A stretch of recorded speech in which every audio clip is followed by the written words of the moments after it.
And welcome back to the Hot Lap. We are talking Christian Horner and all the issues that plagued, well, really, Christian Horner at the beginning of the year with WhatsApp Gate, this female in terms of, harassment charges. It was suggested that it may well be sexual. We don't know, still don't know an amazing amount of it, but it's just come out that the appeal against an investigation clearing Horner of wrongdoing is not upheld, meaning essentially the appeal has been denied. So Red Bull have announced an appeal against an investigation clearing Christian Horner of any wrongdoing was upheld. Now, on the eve, as we know, of the 2024 season, Horner faced these allegations of misconduct by a female employee of the F1 team. This was rumoured to be Adrian Newey and Horner's assistant, rumoured to be.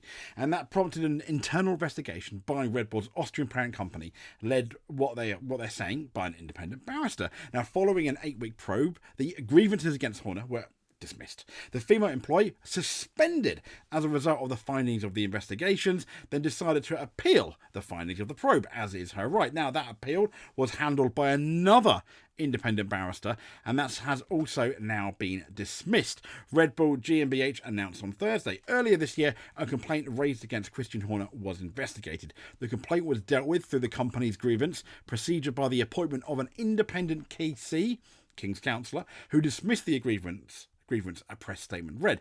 Now, the complainant exercised their right to appeal, and the appeal was carried out by another independent King's Counsellor, Casey. All stages of the appeal process have now been concluded, with the final outcome that the appeal is not being upheld, as in they're not even going to be hearing it.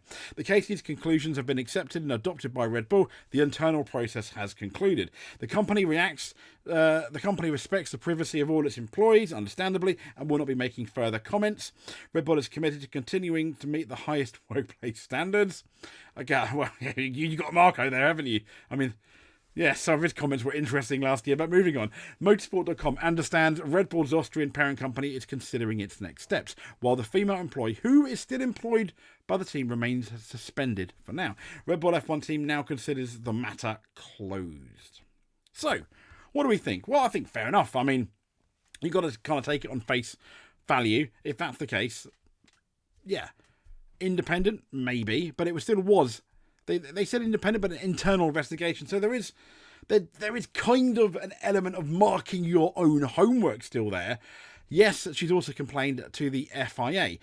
The problem is, with these cases, and understandably with the people involved, you don't know really what was going on. There was a rumour had the appeal gone ahead, it may well be a public hearing that all can hear, which probably wouldn't have been good for Red Bull, because even if it's really untrue, some of the things said never really go away in terms of it throw enough mud and it sticks, even if it's unjust. Innocent to proven guilty with Horner. I hoped this just not the case, but someone here is clearly lying, and with the appeal thing, obviously the suggestion is it is this female. What's interesting is what happens now. Maybe nothing. The other issue is that you can't ignore is the WhatsApp messages. Now, Red Bull have never admitted nor denied that these were real. If, and here's the big thing, this is the F1 spell backwards, as Murray says, if, and this is the big if those WhatsApp messages are real, and albeit we haven't maybe got the full context of it, if those messages are real, in any other company, I think that person, as in Horner, who's allegedly would be gone.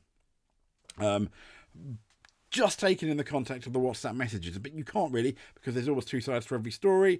Maybe that person deleted messages to make it look worse. Yes, you can do that on WhatsApp. You can also fake WhatsApp messages quite easily on the internet within about 5 minutes and use them as screenshots. Maybe. So, and obviously at the beginning of the year, this started off some massive power play in the Red Bull team. So is this the end of it? I kind of secretly hope so, and we can just get on with Formula One.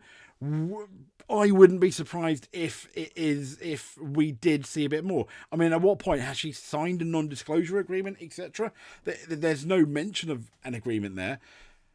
She remains suspended, but then the question is, why wasn't Horner suspended when these allegations were there? That some companies will do that. Is Horner too high up? I don't, to be suspended, because Red Bull obviously really needed him. It was at a really awkward moment at the team's launch. With Horner not being there, that maybe said even more. But if Horner was completely innocent, he's like, why are you suspending me? You know, it's really, really bad. Innocent to proven guilty. There's a lot of things, isn't it, to the whole thing. So Horner innocent. Is this going to be the end? I don't know. Will she go to the papers? Maybe. I mean, it's, you know, people are going to be questioning it anyway, one way or the other, either defending Horner or those that, you know, not particular fans of him, which is obviously going to be quite frustrating. But yeah, I guess see what happens. Anyway, that is quite enough from me, if I'm honest. Now, if you I wouldn't say if you like what you heard, because it's not a very nice subject matter, but if you want to stay tuned for more news, give us a subscribe. That's great. If you've already subscribed, make sure you hit that notification button so you don't miss a video. We do rally, we do touring car, we do Formula 1, obviously, and we do a bit of gaming as well. We will no doubt speak to you soon. Thank you very much.